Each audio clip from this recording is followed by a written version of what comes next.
একদিন ব্যাটিং খারাপ তো আরেকদিন বোলিং, কিন্তু আজ যেন দুই বিভাগে নাজেহাল অবস্থা হয়ে গেল বাংলাদেশের।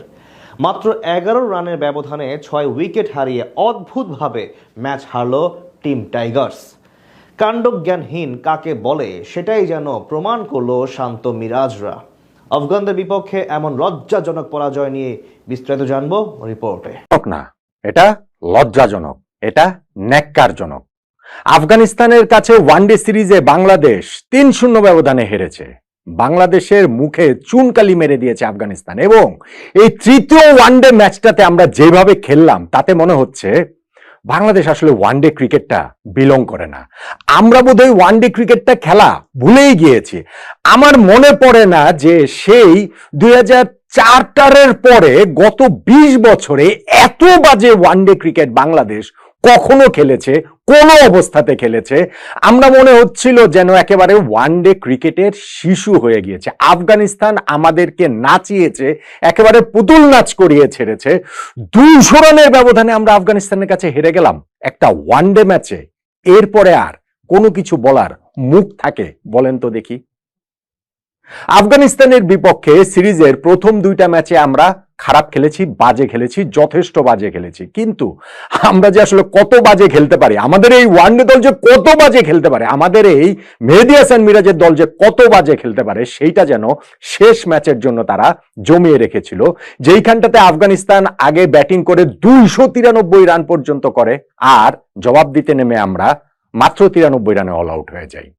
এর চেয়ে ন্যাক্কারজনক, লজ্জাজনক, দুঃখজনক, আমি তো বলেছি আসলে দুঃখজনক, দুঃখ আসলে এগুলোর ঊর্ধ্বে উঠে গিয়েছি, সেইটা বলা যাবে না, লজ্জাজনক। ভাই, স্পোর্টসে এই লজ্জা শব্দটা ব্যবহার করতে চাই না। এই কথাটা বলার পরও আমি যে কতবার এই শব্দটা ব্যবহার করেছি এবং করতে হয়।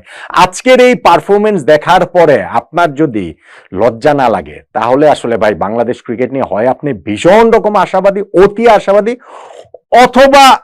অথবা আসলে আর কিছু নাই। এখানে আর কিছু নাই, কিছু আসলে বলারও নাই যে বাংলাদেশ আজকে এটা যেই ম্যাচটা খেললো, যেই ক্রিকেট ম্যাচটা খেললো, এইখানটাতে আপনি আসলে টার্নিং পয়েন্টটা কোত্থেকে খুঁজে বের করবেন আমাকে বলেন তো দেখি?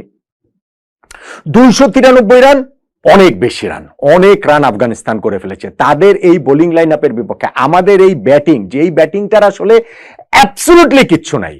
আজকে যে আমরা 93 রান করেছি, সেইখানে 43 রান করেছেন সাইফ হাসান, এবং তিনি ছাড়া আর কোন ব্যাটসম্যান ডাবল ডিজিটে পৌঁছতে পারেননি। কিরকম একটা ব্যাটিং লাইন আপনি আমরাই গেছি, তাহলে বুঝতেই পারছেন। ধরেন আমরা 293 রান চেস করার শুরুতে আমাদের অ্যাপ্রোচটা কি ছিল? আমি যে সেই 2004-05 কথা বলছি, কেন বলছি? কেননা ওই সময় আমরা ক্রিকেট খেলতাম সম্মানজনক পরাজয়ের জন্য। আমরা যেন এই ম্যাচের ব্যাটিং ইনিংসের শুরুটাই করেছি সম্মানজনক পরাজয়ের জন্য। আমাদের নাইম শেখ ওপেনার, তিনি 24 বল খেলে করেছেন 7 রান, স্ট্রাইক রেট হচ্ছে গিয়ে 29। ভাই, আমরা প্রায় 300 রান তাড়া করতে নামছি, আমাদের ওভার প্রতি আস্কিং রেট হচ্ছে 6 করে, সেইখানে আমাদের ওপেনার 30 স্ট্রাইক রেটে ব্যাটিং করেন। আমরা কি এই জায়গাটাতে সম্মানজনক পরাজয়ের জন্য ব্যাটিং করছিলাম না আমাকে বলতে চান? নাজমুল হোসেন শান্ত, তিনি 16 বল খেলে করেছেন 3 রান, তার স্ট্রাইক রেট 18। আপনি কি আমাকে বলবেন যে সম্মানজনক পরাজয়ের জন্য আমরা খেলছিলাম না? আর ভাই, পরাজয়ের আবার সম্মান অসম্মান কি? হ্যাঁ, আপনি বলতে পারেন যে আমরা যে 200 রানে হেরেছি, সেটা না হেরে যদি আমরা 100 রানে হারতাম, যদি আমরা 50 রানে হারতাম, সেইটা সম্মানজনক হতে পারে। এটা বাংলাদেশ টিম যদি ওইভাবে ভেবে থাকে, এই স্পোর্টস খেলারই দরকার নাই। এই স্পোর্টসটাতে বাংলাদেশ আসলে বিলংই করে না। সো ওই যে শুরু থেকেই যে আমাদের যে মাইন্ডসেট, সেইটাই বাংলাদেশকে একেবারে পিছিয়ে দিয়েছে। তারপরেও আপনি বিস্ময়কর, আপনি দেখেন এরপরেও তো আমরা 1 উইকেটে 47 রানে গিয়েছিলাম, এবং সেইখান থেকে আমরা 100 রান করতে পারিনি, আমরা 200 রানের পরাজয় এড়াতে পারিনি। এটা সম্ভব, এটা হয়, কিন্তু এটা হয়েছে, এটা সম্ভব করেছেন আমাদের ব্যাটসম্যানরা, দেখিয়েছেন যে তারা আসলে কি করতে পারেন। আমাদের ওই জায়গাটাতে 1 উইকেটে 47 রান, ওইখান থেকে যখন আমাদের এই কলাপসটা শুরু হলো শান্তর আউটের মধ্যে দিয়ে, তারপরে গিয়ে আমাদের রশিদ খান বোলিং এ আসলেন। ভাই, রশিদ খান ওভারে 6টা বলের মধ্যে 3টা বল, 4টা বল, কখনো 5টা বল গুগলি করেন, কিন্তু তার ওই ভেরি ফাস্ট ডেলিভারিতে গুগলি বুঝতে না পেরে তাওহিদ হৃদয় বোল্ড হয়ে গেলেন। আমাদের এই জায়গাটাতে সাইফ হাসান, তিনিও উইকেটে এতক্ষণ সময় ধরেছিলেন, কিন্তু তিনিও একটা শট খেললেন ডিফেন্সিভ, এবং সেইখানটাতেও তিনিও রশিদ খানের এই গুগলি বুঝতে না পেরে বোল্ড হয়ে গেলেন। বিলাল সামি, যিনি এর আগে একটা মাত্র ওয়ানডে ম্যাচ খেলেছেন, এই দীর্ঘ সময় ধরে তিনি দলের বাইরে, এবং তিনি তার এই কামব্যাক ম্যাচটাতে 5টা উইকেট নিয়েছেন। বাংলাদেশের 5 জন ব্যাটসম্যানকে তিনি আউট করেছেন। আমাদের ক্যাপ্টেন মেহেদী হাসান মিরাজ তিনি আউট হয়ে গেলেন তার বলে। আমাদের ওইখানটাতে সোহানব LBW হয়েছেন রশিদ খানের বলে।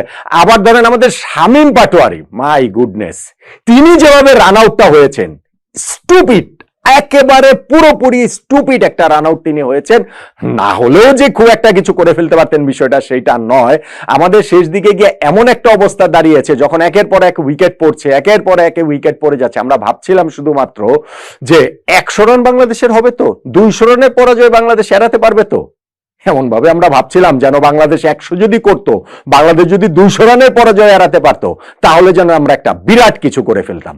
আমাদের ক্রিকেটের স্ট্যান্ডার্ডটা এখন ঠিক এতটাই নিচে নেমে এসেছে। আমাদের ওয়ানডে ক্রিকেটের স্ট্যান্ডার্ডটা এখন ঠিক এতটাই নিচে নেমে এসেছে। ভাই, গত 12টা ওয়ানডে ম্যাচের মধ্যে 11 নম্বর ম্যাচ আমরা হেরে গেলাম। খালি খালি আমরা হারি নাই, শুধু শুধু আমরা হারি নাই। আমাদের ওয়ানডে ক্রিকেটের স্ট্যান্ডার্ডটা এখন আসলে খুবই খুবই খুবই পুয়ার হয়ে গিয়েছে।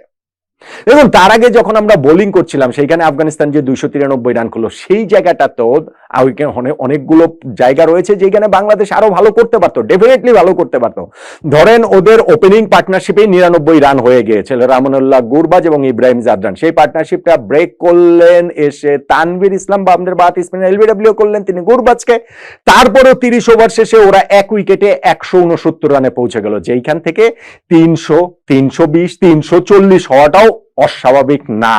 যদি আপনি ওয়ানডে ক্রিকেটের প্যাটার্নটা হিসাব করেন, প্রথম 30 ওভারে যেই রান করছে সেটাকে ডাবল করাটা তো সম্ভব। হাতে তাদের 9 উইকেট রয়েছে। বাংলাদেশ ওই জায়গা থেকে একটা ট্রিমেন্ডাস কামব্যাক করলো। 30 ওভার শেষে যেই আফগানিস্তানের স্কোর ছিল 1 উইকেটে 169, 40 ওভার শেষে সেই আফগানিস্তানের স্কোরটা হয়ে গেল 5 উইকেটে 204। অর্থাৎ এই 10টা ওভারে আমরা আফগানিস্তানকে মাত্র 35 রান দিয়ে ওদের 4-4টা উইকেট তুলে নিয়েছি। এবং সেই 4 উইকেটের মধ্যে একটা হচ্ছে গিয়ে ইব্রাহিম জাদরানের উইকেট, যিনি গত ম্যাচে 95 করেছিলেন। এই ম্যাচেও 95 রানেই তাকে আমরা আউট করেছি, রান আউট করেছি। নাহিদ রানা একটা ডিরেক্ট থ্রোতে তাকে রান আউট করে দিয়েছেন। আর এই সময় যে বাকি 3টা উইকেট তুলেছি, কে তুলেছে জানেন? সাইফ হাসান, অকেশনাল স্পিনার, যাকে বোলিং এ এনেছেন মেহেদী হাসান মিরাজ। দুর্দান্ত একটা ট্রাম্প কার্ড তিনি ওই জায়গাটাতে ইউজ করেছেন। এবং সেই সাইফ হাসান শুধুমাত্র আটালকে কটন বোল্ড করে ওই ব্রেক থ্রুটা দেন নাই, এরপরে তিনি আরো 2টা উইকেটও তুলে নিয়েছেন। 4 ওভার বোলিং করেছেন, মাত্র 6 রান দিয়েছেন, 3টা উইকেট তিনি তুলে নিয়েছেন। তারপরে তাকে বোলিং থেকে সরিয়ে নেওয়া হলো, তারপরে আর তাকে বোলিং দেওয়া হলো না।